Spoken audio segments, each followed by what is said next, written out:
पाकिस्तान की कोई रिप्रेजेंटेशन नहीं है ब्रिक्स में। पाकिस्तान ने तो अप्लाई किया था, ठीक है, तो पाकिस्तान को they could have invited as an applicant कि जिन्होंने अप्लाई किया वो वेलकम देम। क्या प्रेसिडेंट पुतिन प्रेसिडेंट मोदी से डरते हैं? और दोस्तों, इसमें 5 नए ब्रिक्स के मेंबर्स को फॉर्मली ऐड करा जाएगा। यह गेम है जियोपॉलिटिक्स का, 5 नए मेंबर्स को ऐड करना। भारत ने यह G20 में करा था, पूरे 55 देशों को, अफ्रीकन यूनियन को ऐड कर लिया G20 में। अब यहां पे वो कौन से 5 देश हैं? यहां पे सऊदी अरब को ऐड करा जाएगा, इजिप्ट को ऐड करा जाएगा, यूनाइटेड अरब एमिरेट्स को ऐड करा जाएगा, ईरान को ऐड करा जाएगा और इथियोपिया को ऐड करा जाएगा। ये पिक्चर्स आप देख सकते हैं। तो यानी जिनकी इकोनॉमीज इतनी बड़ी नहीं है उनके भी शामिल होने की बात की जा रही है। लेकिन पाकिस्तान क्या इसके अंदर शामिल हो सकेगा या नहीं? देखें, इसके ऊपर पहले भी हम बात कर चुके हैं कि कोशिश है, पाकिस्तान की कोशिश तो ये रही है कि हाँ वो इसके अंदर शामिल हो। और लेट्स सी के मुझे ऐसा कुछ नजर तो नहीं आ रहा, क्योंकि पाकिस्तान की तरफ से कोई लीडर मेरा नहीं ख्याल कि वहां पर गया है या पहुंचा है। क्या प्रेसिडेंट पुतिन प्रेसिडेंट मोदी से डरते हैं? क्या उनको ये खौफ है, ये डर है कि कहीं मोदी ना नाराज हो जाए? बिकॉज सारी बात है, for Russia important actor is Modi, not Shehbaz Sharif. उनके लिए तो इम्पोर्टेंट एक्टर वो है ना। अरबों डॉलर का, 50-60 अरब डॉलर का तेल भी ले लिया है, 75-77 साल का बायलैटरल रिलेशन भी है, जिसको जयशंकर 3 दिन पहले कह रहे थे कि आज तक रशिया ने कभी भी इंडिया के इंटरेस्ट के खिलाफ काम नहीं किया। दोस्तों, आप गेम आप समझ लीजिए। इसमें Saudi Arabia oil, Egypt Suez canal, United Arab Emirates oil, Iran oil and geo strategic location, और इथियोपिया। जय हिंद दोस्तों, आप सबको पता है, लगभग आज से नहीं 3-4 महीनों से पता है कि ब्रिक्स के लिए पाकिस्तान ने भी अप्लाई किया हुआ है। लेकिन दोस्तों, भारत का जलवा देखिए आप लोग, कौन कहे ब्रिक्स का मेंबर बन जाए पाकिस्तान। ब्रिक्स में मीटिंग सुनने के लिए भी पाकिस्तान को इनवाइट नहीं किया गया रूस की तरफ से, क्योंकि रूस अध्यक्षता कर रहा था, तो इनवाइट ऑफिशियली रूस की तरफ से करना था।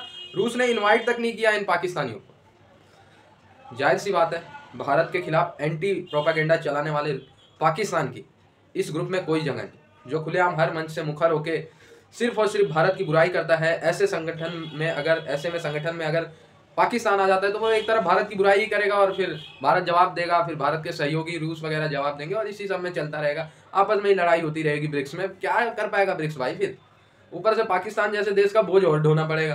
तो बढ़िया डिसीजन है भाई। एटलीस्ट इस बार तो पाकिस्तान को ब्रिक्स में बुलाया तक नहीं गया सुनने के लिए। बड़े नाराज है पाकिस्तानी एंकर, ब्रिक्स पे कवरेज ही छोड़ दी। सोचे थे पाकिस्तान जाएगा ब्रिक्स पे कवरेज करेंगे, लेकिन ब्रिक्स पे कवरेज ही नहीं कर रहे हैं पाकिस्तान। ये हालात बने हुए।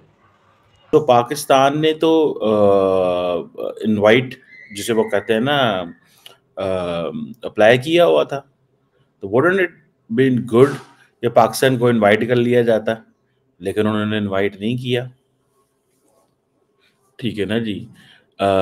उन्होंने इनवाइट नहीं किया, और वो शायद इसीलिए नहीं किया, उन्होंने क्या पहले कहा होगा, पहले मोदी से पूछ लें, what does Modi says. Modi साहब जो कहेगा वो कर लेंगे। मैं आपको सही बात बता रहा हूँ, मैं ये हो नहीं सकता। आप देखें कि लंबी लिस्ट है भैया जिन लोगों को बुलाया गया है, ठीक है ना, लंबी लिस्ट है जिन लोगों को बुलाया गया है। अब आपको पता है, कल भी हमने बात की थी कि जो ब्रिक्स है ना, ये इकोनॉमिक साइज में G7 से आगे चला गया। ब्रिक्स की जो जीडीपी है दैट इज 35.6%, G7 की जो जीडीपी है दैट इज 30.3। तो वो पुतिन कह रहा है, देखें तकलीफ पता है क्या है इस वक्त? वेस्टर्न वर्ल्ड जो है वो परेशान क्या है, वो इंडिया को देख के परेशान होती है। उनको शी जिनपिंग एंड पुतिन की मोहब्बत से कोई फिक्र नहीं है। उनको फिक्र इस चीज की है कि ये मोदी की समझ नहीं आ रही यार, ये साढ़ा की करता है। मैं आपको बात बताऊं, you go any capital in the world, in the west, you talk to any diplomat, you talk to any politician, you talk to any media person abroad, and they say that we don't understand India kya kar raha hai. The only country whose foreign policy is not understood in many in the West is India, क्योंकि वो strategic autonomy की बात कर रहा है ना। They talking of strategic autonomy. अब जितने बड़ी तादाद में दुनिया ने वहां पे उन्होंने बुलाया हुआ है, पाकिस्तान के साथ तो रशिया के बहुत अच्छे ताल्लुकात है, तो क्यों नहीं बुलाया? गेस्ट बुला लेते। आ जाओ, भेज जाओ, आपने अप्लाई भी कर दिया है, साइड पे खड़े हो जाना। पाकिस्तान की तरफ से पाकिस्तान का कोई मिनिस्टर चला जाता, मिनिस्टर ना जाता, पाकिस्तान का एम्बेसडर वहां पहुंच जाता। श्रीलंका की मैं देख रहा था, फॉरेन सेक्रेटरी वहां पे पहुंची हुई है, छोटे छोटे मुल्क वहां पहुंचे हुए हैं। इंडिया देखें, श्रीलंका वहां पे जाए, इंडिया को सूट करता है। जैसे इंडिया को ये सूट करता था, ये बताना है अफ्रीका को मैं आपको G20 में लेके आया। इंडिया तमाम, अब कल ईरानी प्रेसिडेंट मिले हैं उनको, क्या नाम है, मोदी साहब को, और उन्होंने कहा थैंक यू वेरी मच, आप हमें SCO में लेके आए, आप हमें ब्रिक्स में लेके आए। तो who has more leverage over Iran, Pakistan और इंडिया? डेफिनेटली लिवरेज चेंज हो गई है भैया।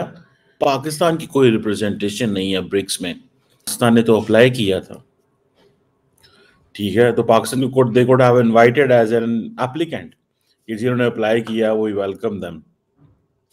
क्या प्रेसिडेंट पुतिन प्रेसिडेंट मोदी से डरते हैं? क्या प्रेसिडेंट पुतिन प्रेसिडेंट मोदी से डरते हैं? क्या उनको ये खौफ है, ये डर है कि कहीं मोदी ना नाराज हो जाए? बिकॉज सारी बात है, for Russia important actor is Modi, not Shehbaz Sharif. उनके लिए तो इम्पोर्टेंट एक्टर वो है ना। अरबों डॉलर का, 50-60 अरब डॉलर का तेल भी ले लिया है, 75-77 साल का बायलैटरल रिलेशन भी है, जिसको जयशंकर 3 दिन पहले कह रहे थे कि आज तक रशिया ने कभी भी इंडिया के इंटरेस्ट के खिलाफ काम नहीं किया। आप ये तस्वीर देखिए जो मैंने आपके सामने लगाई है, ये तस्वीर देखिए आप। The two people who are on his right and left, this is Prime Minister Modi and its President Xi Jinping, दोनों आर्क राइवल है टू दिस डेट। इस वक्त चाइना की और भारत की ठनी हुई है आपस में। वो जैसे कहते हैं ना, they are still, there is still a situation with where the trust is yet to be gained, ठीक है। ऐसी सिचुएशन में जहां पे अभी इत्मीनान आना है, लेकिन पुतिन ही बिठा सकता है इनको अपने दाएं और बाएं। और ये वो मेरे ख्याल है म्यूजिक का कुछ हो रहा था, कोई गाना बजाना चल रहा था क्या, तो वो तो लुक एट दिस, ठीक है ना जी। UAE ने अपने प्रेसिडेंट को नहीं भेजा ब्रिक्स में, वो बायलैटरली मोहम्मद बिन जायद समिट करके चले गए, बाद में अपने फॉरेन मिनिस्टर को भेजा, जाओ चले जाओ तुम इनके साथ बैठो, because he didn't want to give good those optics to Washington. याद रखें इस चीज को, वो वाशिंगटन को वो ऑप्टिक्स नहीं देना चाहता था कि I stand with Putin and Xi Jinping, वो नहीं, और मैं हिस्सा नहीं बनना चाहता ऑल्टरनेट पेमेंट मेथड्स का, दिस एंड दैट जो होता है। बहरहाल द क्वेश्चन रिमेन्स कि आप देखें कि ये जो दोनों तस्वीरें हैं आपके सामने, ठीक है। और दोस्तों, इसमें 5 नए ब्रिक्स के मेंबर्स को फॉर्मली ऐड करा जाएगा। ये गेम है जियोपॉलिटिक्स का, 5 नए मेंबर्स को ऐड करना। भारत ने ये G20 में करा था, पूरे 55 देशों को, अफ्रीकन यूनियन को ऐड कर लिया G20 में। अब यहां पे वो कौन से 5 देश हैं? यहां पे सऊदी अरब को ऐड करा जाएगा, इजिप्ट को ऐड करा जाएगा, यूनाइटेड अरब एमिरेट्स को ऐड करा जाएगा, ईरान को ऐड करा जाएगा और इथियोपिया को ऐड करा जाएगा। दोस्तों, आप गेम आप समझ लीजिए। इसमें Saudi Arabia oil, Egypt Suez canal, United Arab Emirates oil, Iran oil and geo strategic location, और इथियोपिया। आप समझ गए पूरा? इन लोगों को ब्रिक्स के अंदर लेकर आ रहा है। यानी कि अब ये लोग ये बात करेंगे, आज नहीं करेंगे तो 2 साल के बाद। मैं प्रेडिक्शन आज कर देता हूं आपको, कि आप इस वीडियो को नोट कर लो। प्रोफेसी है, प्रेडिक्शन है, जो कहना है कह लो आप। लेकिन ये फिर जाके उन्होंने वही काम करना है कि अगर सऊदी अरेबिया को तेल बेचना है तो उसको डॉलर क्यों चाहिए। इसमें डी डॉलराइजेशन भी होगा, क्योंकि अगर चाइना पुश करेगा, चाइना डी डॉलराइजेशन का पुश करेगा 100%। भारत भी पुश कर रहा है यार, ऐसी बात नहीं कि भारत नहीं कर रहा, रूस तो कर ही रहा है। तो अब ये लोग भी अंदर आ गए। अच्छा, प्रधानमंत्री मोदी व्लादिमीर पुतिन से मिले, और व्लादिमीर पुतिन से मिलने के बाद ये सारी उनकी बातें हुई व्लादिमीर पुतिन से, और व्लादिमीर पुतिन ने और मोदी जी ने आपस में जो बातचीत करी है, बोला है कि पीसफुल सोल्यूशन टू कॉन्फ्लिक्ट, वही बात।